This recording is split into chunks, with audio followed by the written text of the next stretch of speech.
அனைவருக்கும் வணக்கம். Maroon colour சாமந்தி பூக்களை வச்சு ரொம்ப ஈஸியாகவும் அதே நேரத்துல ரொம்ப அழகாகவும் இருக்கிறது மாதிரி எப்படி மாலை கோர்க்கலாம் என்பதை பத்தி தான் இந்த வீடியோல பண்ணி காமிக்க போறேன். இந்த இலைகளை பொறுத்தவரையில பார்க்கிறதுக்கு ரொம்ப அழகா இருக்கு. அதே நேரத்துல நல்ல வாசனையாகவும் இருக்கிறதுனால மாலை கட்டுறதுக்கு இந்த இலைகளை பயன்படுத்தியிருக்கேன். அதே போல வீட்டு தோட்டத்தில் உள்ள மெரூன் கலர் சாமந்தி பூக்களையும் எடுத்திருக்கேன். மாலை கட்டுறதுக்கு ரொம்ப ரொம்ப முக்கியமான டிப்ஸ் என்னன்னா, சின்னது பெருசுன்னு இல்லாம ஒரே அளவான பூக்களாக கலெக்ட் பண்ணிக்கணும். அப்பதான் மாலை கட்டி முடிச்ச பிறகு ஒரே அளவாக பார்க்கிறதுக்கு அழகா இருக்கும். சாமந்தி பூக்களை பொறுத்தவரையில 10-15 நாட்கள் கூட வாடாம இருக்கும். பூக்களை தண்ணீர் தெளிக்காம பிளாஸ்டிக் கவர்ல போட்டு சுற்றி ஒரு பாக்ஸ்ல போட்டு டைட்டா மூடி ஃப்ரிட்ஜில் ஸ்டோர் பண்ணிக்கலாம். தேவைப்படும் போது எடுத்து மாலை கட்டிக்கலாம். அதே இது தண்ணீர் தெளிச்சு ஸ்டோர் பண்ணிய பூக்களை எடுத்து ஊசியால கோர்க்கும் போது இதழ்கள் எல்லாம் உதிர்ந்து உதிர்ந்து விழும். அதனால ஸ்டோர் பண்ணும்போது தண்ணீர் தெளிக்காம தான் இந்த பூக்களை ஸ்டோர் பண்ணணும். ரோஜா பூக்களுக்கு அடுத்தபடியா சாமந்தி பூக்களை வச்சு தான் அதிகமா மாலை கட்டுறாங்க. இந்த மாலையும் கட்டி முடிச்ச பிறகு பார்க்கிறதுக்கு ரொம்ப அழகா இருக்கும். பூவின் காம்பை ஒட்ட வெட்டாம கொஞ்சம் விட்டு வெட்டணும். அப்போதான் மாலைய கோர்க்கும் போது ஒன்னோட ஒண்ணு ரொம்ப நெருங்காம கொஞ்சம் இடைவெளி கிடைக்கும். இந்த இலைகளை அலங்காரத்துக்கு பயன்படுத்துவாங்க. இந்த செடியோட பேரு எனக்கு தெரியல. இந்த இலைகள் திக்கா இருக்கிறதுனால சாமந்தி பூக்களை மாதிரி பல நாட்கள் வாடாம இருக்கும். சின்ன சின்ன கொத்துகளாக பிரிச்சு ஒரே அளவாக அடுக்கி எடுத்துக்கணும். இலைகள் நல்ல வாசனையா இருக்கிறதுனால மாலைக்கு இந்த இலைகளை பயன்படுத்தியிருக்கேன். இலைகள்ல உள்ள குச்சிகள் எல்லாம் நல்ல ஸ்ட்ராங்கா இருக்கிறதுனால ஊசியால குத்த முடியாது. இது மாதிரி சின்ன சின்ன கொத்துகளாக கட்டி வச்சுக்கிட்டோம்னா மாலை கட்டுறதுக்கு எளிதா இருக்கும். மெலிசான நூலால 2-3 சுத்து சுற்றி முடிச்சு போடும்போது முடிச்சு பிரிஞ்சு வராது. இந்த இலைகளை மாலையோடு சேர்த்து வச்சு கட்டிய பிறகு மாலை பார்க்கறதுக்கு ரொம்ப அழகா இருக்கு. இலை கொத்துகளை தலைகளாக திருப்பி கொஞ்சம் இடைவெளி விட்டு 2-3 முடிச்சு போட்டுக்கலாம்.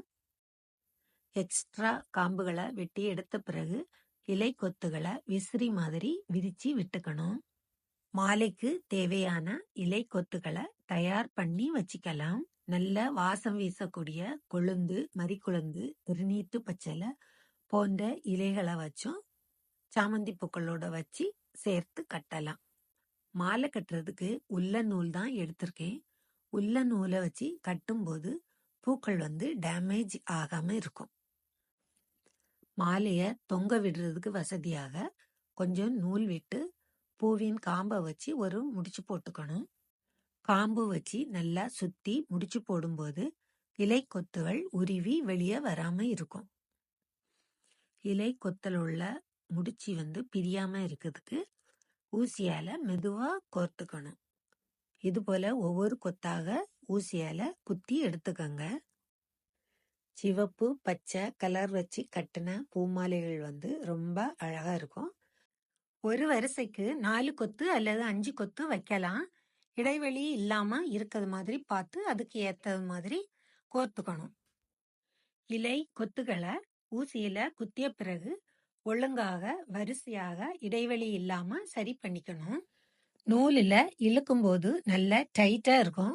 அதனால ஊசியில குத்தும் போதே சரி பண்ணி ஒழுங்குபடுத்திட்டு இழுத்தோம்னா ஷேப் மாறாம இருக்கும்.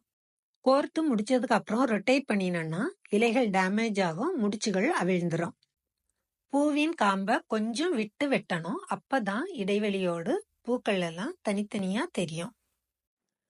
முக்கியமா கவனிக்க வேண்டியது, காம்பை 2 விரலால டைட்டா பிடிச்சிட்டு நடுப்பகுதி வழியாக ஊசிய குத்தி வெளியே எடுக்கும்போது 2 விரல்களுக்கு நடுவுல கரெக்டா வெளியே வரும்.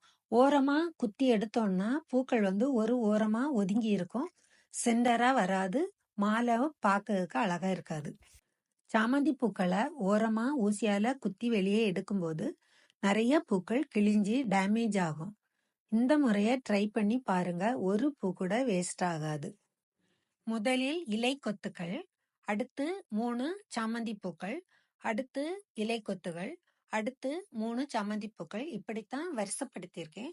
உங்களுக்கு பூக்கள் அதிகமாகவோ இலை கொத்துகள் அதிகமாகவோ இருந்தா அதுக்கு தகுந்த மாதிரி அட்ஜஸ்ட் பண்ணி கட்டிக்கங்க.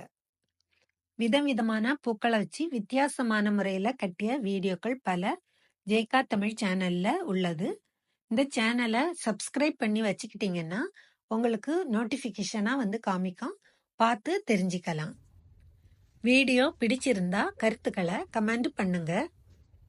வீடியோவின் முன்பகுதியில சொல்லியிருப்பேன், பூக்கள் மேல தண்ணீர் தெளிச்சிட்டு மாலை கட்டக்கூடாது. கட்டி முடிச்சதுக்கு அப்புறம் தண்ணீர் தெளிச்சுக்கலாம்.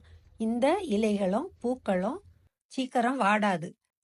எளிதாக கட்டிய இந்த மாலைய வாசப்படி தோரணமாகவும் பயன்படுத்தலாம், பூஜைக்கு பயன்படுத்தலாம், வீட்டு அலங்காரங்களுக்கும் பயன்படுத்திக்கலாம். மாலைய கட்டி முடிச்சாச்சு. எக்ஸ்ட்ரா இருக்கக்கூடிய இலைகளை வெட்டி எடுத்துக்கலாம். வெட்டி எடுக்காம அப்படியே விட்டாலும் நல்லா தான் இருக்கும் பார்க்கிறதுக்கு. ஈஸியான முறையில கட்டிய இந்த மாலை பிகினர்ஸ்க்கு ரொம்ப யூஸ்ஃபுல்லா இருக்கும். ட்ரை பண்ணி பாருங்க. நன்றி, வணக்கம்.